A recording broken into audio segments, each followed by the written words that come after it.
Sampai saat ini saya belum menemukan cara yang tepat bagaimana korban bisa mendapatkan dua lusukan luka yang dalam, satu di leher, satu di dada. Leher menggores tenggorokan, di dada menggores paru-paru. Artinya dua luka tersebut dalam, dada, paru-paru, leher. Ini kira-kira pisau yang digunakan oleh korban, panjangnya 8 inci, walaupun warnanya berbeda. Ini tajam. Nah, seperti ini kira-kira pisau yang dibeli oleh korban. Sekarang, cara memegang pisau.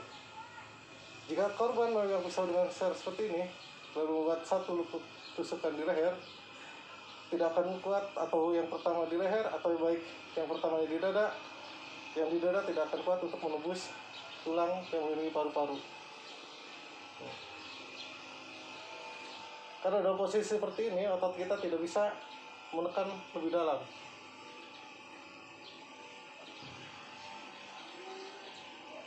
Nah, kemungkinan besar korban jika ingin mendapatkan luka yang dalam di dada, korban harus memegang pisau dengan cara seperti ini. Nah, digenggam erat, ditusukkan ke dada. Ini bisa mendapatkan luka tusukan di dada. Tapi ketika luka tusukan ini sampai ke paru-paru, yakin korban pasti dalam keadaan sakit.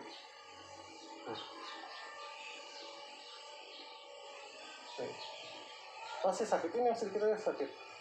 Saya sudah membalur dada saya dengan tisu magic tebas. Yang pernah mencoba tisu magic tahu rasanya tebas. Itu tetap begitu ada tekanan di sini. Nah, itu sakit. Nah, pernah saya bawa tas. Di sini tetap terasa sakit. Jika ini bisa menembus, saat itu yakin korban, ingat ya, korban masih sanggup membawa motornya lalu memarkirkannya di depan warung pemilik. Artinya dia masih sadar. Nah, ketika ini ditusukkan sakit, kecil kemungkinan bahwa korban kemudian mampu untuk menusukkan ke leher. Nah, karena dalam posisi seperti ini, menggenggam pisau seperti ini, sulit untuk menusukkan ke leher. Bagi orang saat itu pakai helm, pakai jaket. Nah, ini saja tanpa jaket, kita sudah sulit, susah sekali ya, untuk menusukkan ke lehernya. Ini 8 inci ya. Nah, lihat, posisinya udah seperti ini.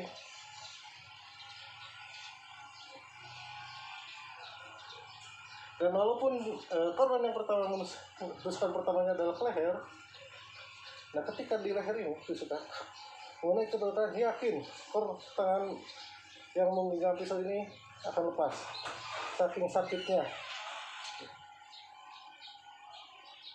Yakin kan? Jadi ketika ini tusukan pertama ke leher,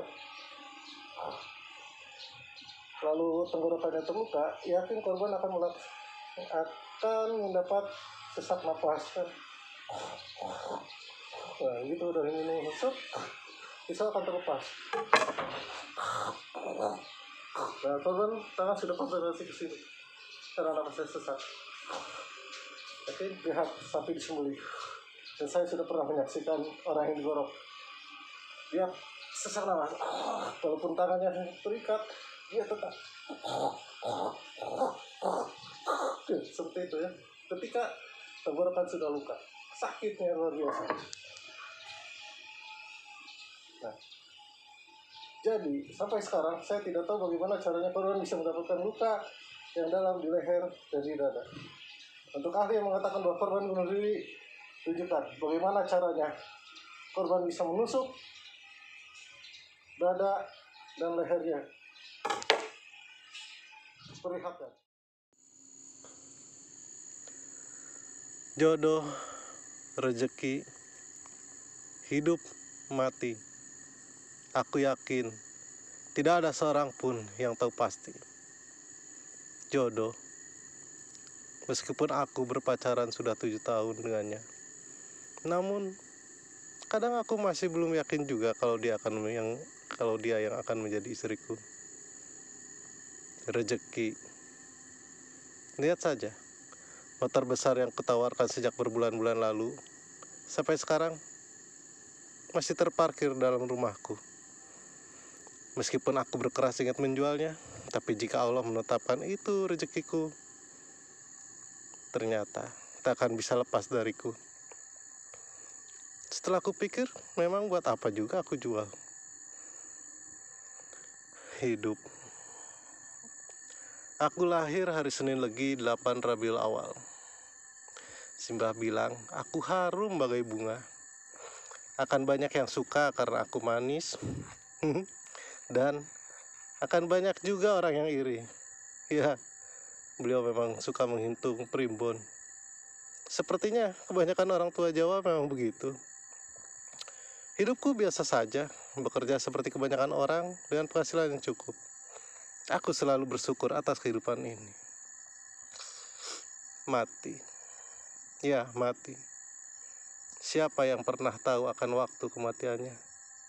Meskipun kematian itu sesuatu yang pasti.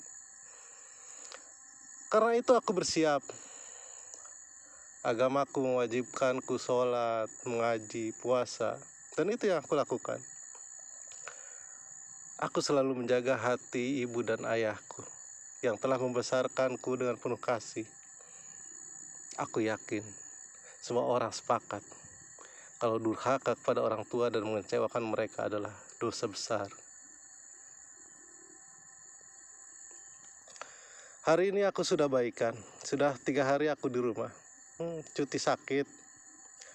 Tenggorokanku gatal, batuk-batuk dan sedikit flu.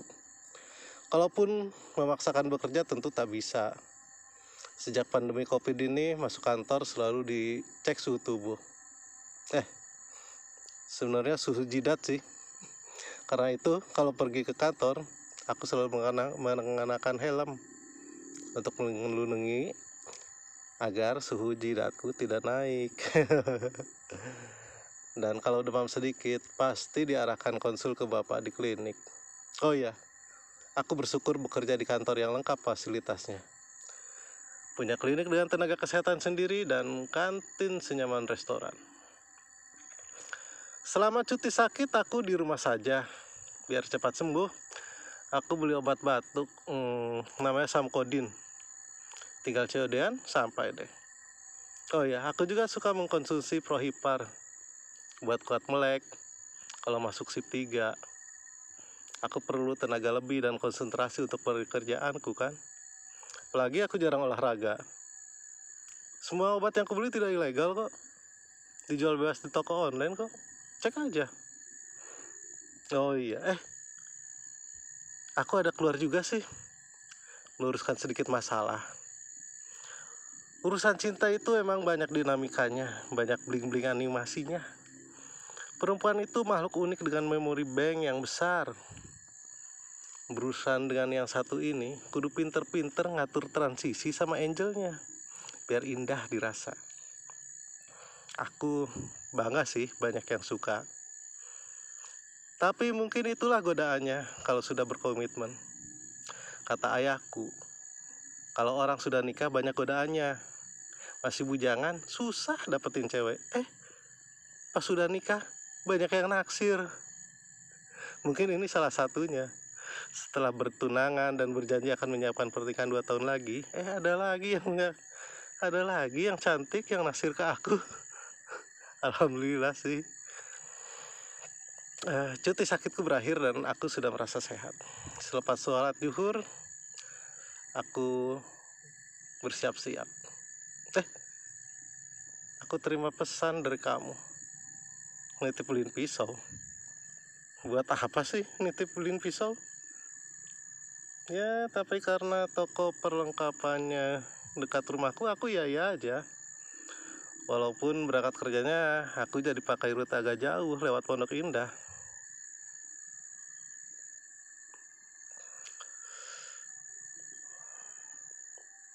Jam 1:30 siang aku bersiap, pamit pada ibuku. Jam 2 siang aku berangkat. Jam 2 lebih nih tadi kayaknya berangkatnya. Jam 2 lebih aku mampir ke toko beli pisau, terus jalan memutar ke lewat Pondok Indah, nyampe deh di kantor. Sampai di kantor aku kasih pisau itu ke kamu. Kata kamu uangnya nanti dulu. Kebiasaan. Aku parkir motor, simpan helm dan jaketku di tempat biasa. Parkiran sudah banyak motor kawan-kawanku di sip 3. Semuanya udah datang duluan. Aku datang mepet waktu sih. Aku disemprot pas satpam pakai semprotan burung.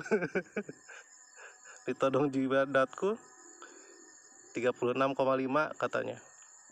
Terus cap jempol, absen, terus basahi tangan pakai desinfektan. Menuju si hitam manis deh. Udah 5 tahun aku bergaul dengan dia. Udah beberapa kali ganti sih. Berapa kali ya? Dulu pertama masuk kerja di sini hari Selasa tahun 2015. Bukan yang ini pokoknya. Masih jadul. Hari Selasa ya? Sekarang hari Selasa juga. Pas. Selasa ketemu Selasa. Apaan sih ah? Pekerjaan rutin sih, cut sedikit sana sini, atur transisi, pasin timingnya, pilih angel yang bagus, jadi deh. Beritanya bapak ini lagi. Namanya aja Joko, tapi bukan orang Jawa. Kalau gue baru Jawa asli.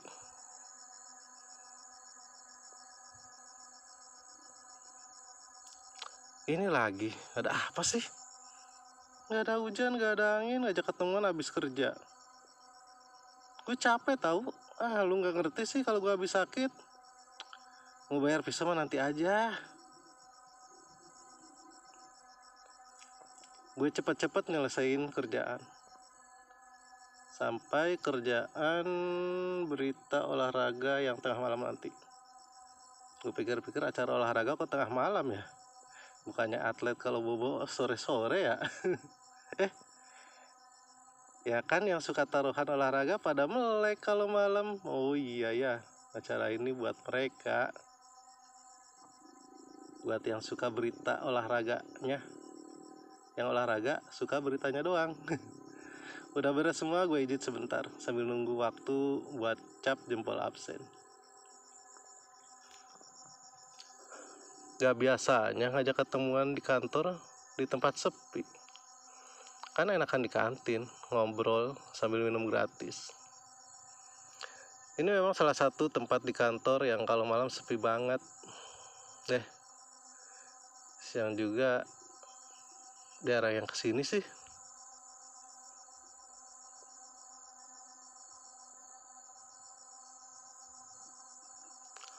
Kok kalian yang di sini? Dianya mana? Maaf. Udah gue selesain kok. Iya, gue ketemuan sama dia kemarin. Tapi gue kan datang sama tunangan gue. Dan seharusnya udah selesai kan? Gak ada apa-apa lagi antara gue dan dia. Sumpah, tadi siang dia cuma nitip pisau. Udah itu aja, gak ada yang lain. Enggak. Bener enggak. Gak bisa gitu dong. Kan dia yang suka sama gue, bukan salah gue kan. Jangan. Aduh, jangan, bener. Gue minta maaf. Serius gue gak tahu, bener. Jangan. Bener, gue minta maaf. Gue serius, gue gak sama dia, bener.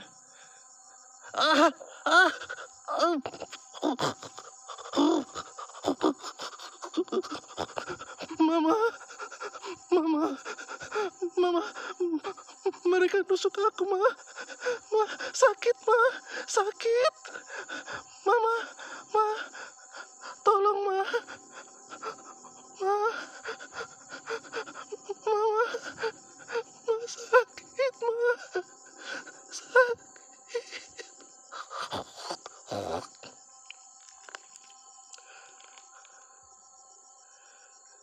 Dan aku melihat tubuhku sendiri berlumuran darah. Astaga, aku ditusuk oleh pisau yang aku beli sendiri di tempat kerjaku. Ya Allah, hanya kepadamu hamba berserah diri. Aku hanya bisa melihat. Aku panik. Apa yang bisa aku lakukan? Aku berteriak-teriak. Oh, tapi tak ada yang dengar. Tolong, tolong. Aku berlari ke pos satpam. Aku tak bisa menyentuh mereka. Aku gedor-gedor kacanya. Tak bisa. Tubuhku menembusnya. Aku berlari ke dalam kantor. Aku berusaha mengetakkan jariku pada keyboard, menulis pesan. Tapi ini tak bisa juga. Apa yang terjadi padaku? Apa yang terjadi padaku? Aku kembali ke sana. Kulihat mereka menggotong tubuhku yang berlumuran darah. Darah berceceran. Mereka letakkan tubuhku di gudang. Darah yang berceceran mereka bersihkan. Banyak sekali cairan pembersih yang mereka tuang. Mungkin agar tak ada jejak lagi. Mungkin agar tak ada jejak darahku lagi. Lap yang mereka gunakan mereka satukan dalam kantong sampah. Aku masih belum percaya ini. Mengapa ini bisa terjadi padaku?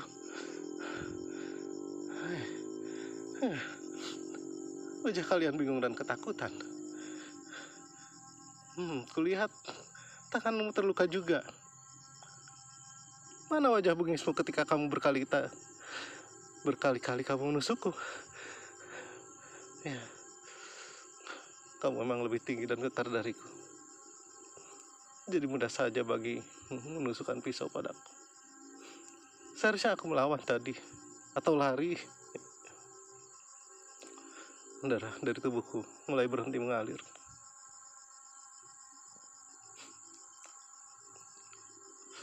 Dari tadi mereka bermuka apa sih? Dua orang dari mereka membawa motorku. Aku ikuti. Sementara kulihat tubuhku masih terbaring di gudang.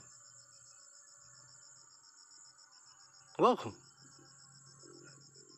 aku bisa melayang.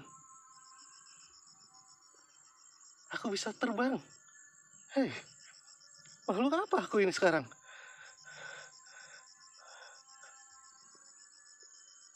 Mereka menuju Danau Cavalio rupanya. Misal juga, aku suka diajak nongkrong di sini. Nggak bisa masuk kan? Kalau malam, semua jalan di sini di portal dan ada ronda. Jangan-jangan kalian mau membuang tubuhku di danau itu ya? Mereka berpisah. Satu ke arah sana, satunya ke situ. Kawanku berkacamata melepon terus. Ngomong apa sih? Itu ada laki-laki. Negur, malah lanjut aja. Pak, Bapak, Pak, Kong, Bapak, Pak, orang ini pembunuh, Pak. Pak, orang ini pembunuh, Pak. Cepat lapor polisi, Pak. Aduh, mereka kok gak denger sih? Hei, kok motorku ditinggal di sini? Ayo, takut ketahuan satpam ya? Kalau pas baliknya kalian yang bawa motorku. Lagi-lagi lewat jalan tol. Gara-gara aku pernah lihat warga di sini turun di pinggir tol. Terus aku pernah ajak kalian. Jadi kalian tahu deh kalau kesininya yang cepet pakai mobil ya lewat tol. Ngapain tengok-tengok di situ, merisain pinggir tembok lagi? Ada tumpukan kawat. Kayaknya bekas spring bed deh. Itu kok motorku ditinggal? Motorku kalau hilang gimana? Kuncinya nggak dibawa lagi. Aduh. Mereka dijemput mobil. Aku ikut masuk ke mobil. Keluar tol.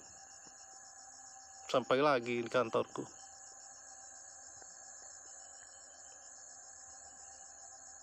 Aku ke gudang.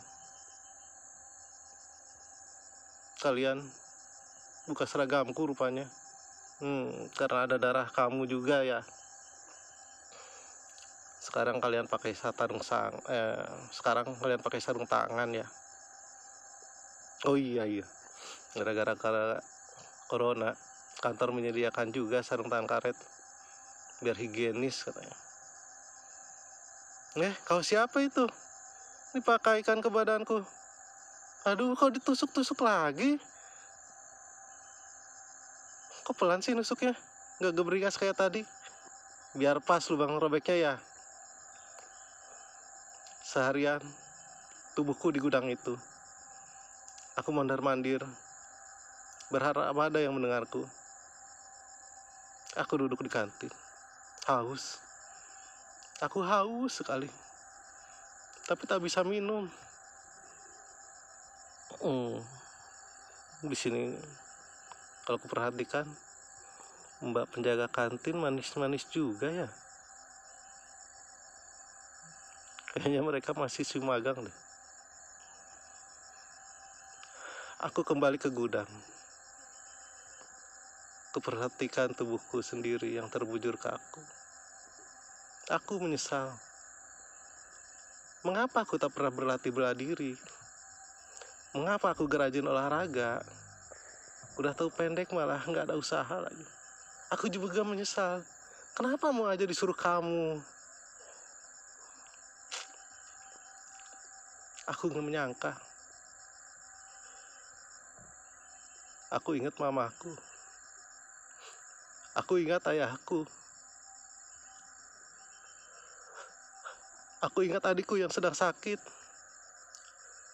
Aku menyesal udah ngerjain dia. Pakai ngasih yang pedes lagi. Maafin mas ya dek. Aku bingung harus berbuat apa.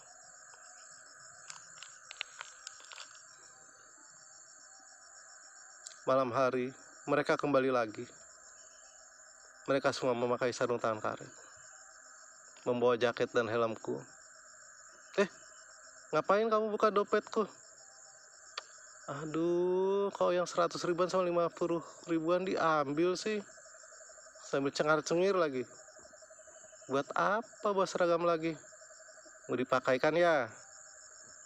Tapi kalau dipakaikan sekarang, darahnya gak banyak lagi. Jaketnya dipakaikan padaku. Tas lempang juga. Ada pisau baru lagi. Dapat dari mana? Kok mirip ya? Oh iya. Toko itu kan gak cuma satu. Lagian struknya aku kasihkan. Jadi tinggal cari barang yang sama di toko yang lain. Mereka kan punya waktu seharian. Pisaunya dipegang-pegang ke tanganku yang sudah mulai kaku. Disap-usap juga ke darahku. Perhatian juga ya, aku dipakaikan sarung tangan. Mereka membawa tubuhku ke mobil dan berhenti lagi di pinggir tol. Tepat di situ. Gampang diingat sih. Pokoknya pertemuan dua arus, maju sedikit, di situ. Biasa aku berhenti. Apakah aku akan ditenggelamkan di Danau Cavalio? Oh, tidak. Ternyata mereka cuma meletakkan tubuhku begitu saja. Rencananya pasti kepala aku mau di sebelah sini ya. Tapi karena yang gotong tadi bagian kepalaku di depan, jadinya kepala aku dipepetin ke tembok. Lagi-lagi perhatian sekali kalian. Tadi dipakaikan sarung tangan. Sekarang dipakaikan helm. Tubuhku dipepetkan ke rongsokan spring bed. Aduh, kayak buang sampah aja. Ayo, pisaunya kelupaan ya. Disimpan begitu saja di bawah tubuhku. Aku terpenung.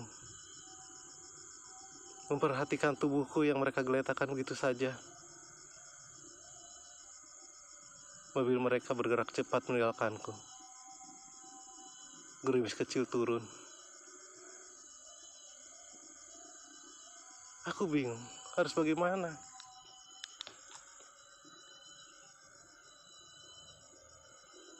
Hari Kamis. Siangnya aku lihat anak-anak bermain. Salah seorang memperhatikan tubuhku. Kenapa lari? Cepat teriak minta tolong. Bilang ada aku di sini. Bilang ada tubuhku di situ. Aduh, kok gak bilang sih? Aku ikutin rumahnya. Kok cuma melotot aja? Diem aja. Cepet bilang ke orang tua kamu. Aduh, kamu gimana sih? Anak ini kayaknya takut cerita deh.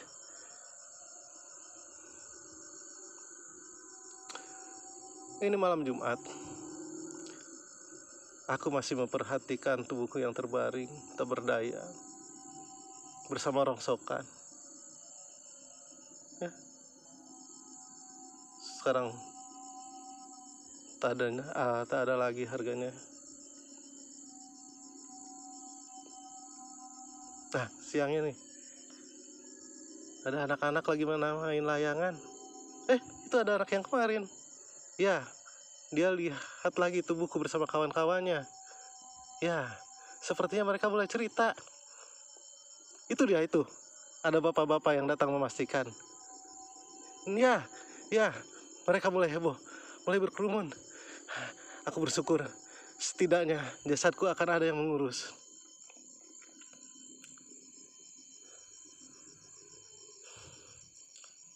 Maafkan aku, Ma. Maafin aku, Pak. Aku tidak bunuh diri. Aku tidak bunuh diri, Pak, Ma. Aku tahu jaminannya neraka dan siksa kubur. Pasti. Buat apa aku sholat dan mengaji? Aku memang periksa ke rumah sakit Cipta Mangunkusumo, ke penyakit kulit dan kelamin. Kan aku bilang, selangkanganku gatel. Setelah cek laboratorium, semua hasilnya negatif. Kata dokter harus sering salin celana dalam. Bokernya juga kalau bisa cari WC jongkok.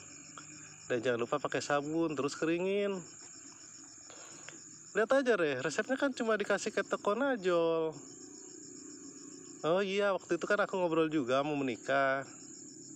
Dokter menyarankan sebaiknya tes HIV dulu, agar menjadi keluarga yang sehat. Aku nurut aja sih, nggak ada ruginya kan. Lagian, aku gak merasa macem-macem kok. Aku juga sampai lupa buat ambil hasilnya. Kalau kemudian ada yang bilang tidak bisa diungkapkan, alasan karena hal pribadi dan tidak nyaman pada keluarga, atau karena memang tidak ada apa-apanya.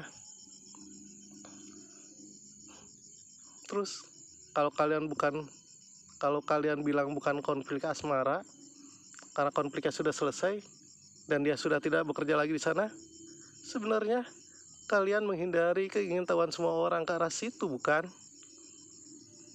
Kalau aku bunuh diri, di lengan jaketku atau sarung tangan pasti ada sobek bekas pisau. Dan lihat saja, jaketku ada noda darah, tapi tak ada luka sobek yang sesuai, kan? Tapi aku memakluminya. Jika kalian ungkap yang sebenarnya, berapa banyak lagi yang harus jadi korban? Tapi membiarkan keluarga dan tunanganku yang menanggungnya adalah tidak adil. Meskipun aku sadar, tidak mungkin seluruh media berbondong-bondong meliput sebuah stasiun berita untuk sebuah berita. Tidak mungkin seluruh media berbondong-bondong meliput sebuah stasiun berita untuk sebuah berita tentang seorang yang bukan siapa-siapa.